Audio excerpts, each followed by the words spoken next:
dam tu su na chu ka wai net ang me khat na su ni lo kan chuang nang kal san tu da song hil che ngai nge yang bas ka blow ai lo ni chu ke ai lo mangai dai ro tu is para mau lo dai tu min chang chua ha ka no don te ni lo chu ka chen ngai lo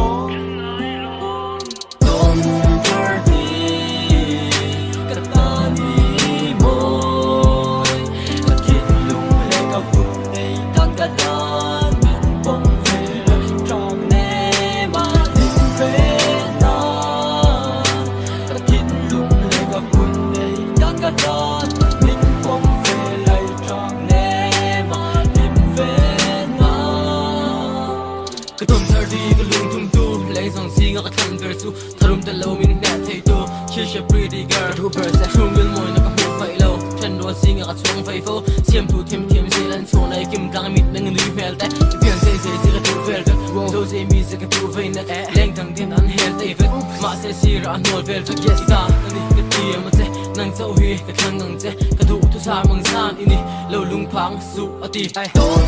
thơ đi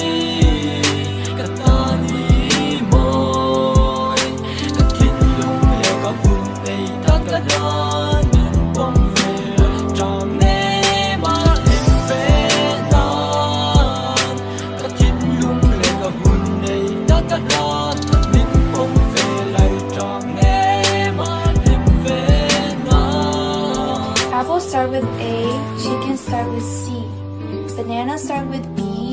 zebra start with Z. I thought happiness started with an H,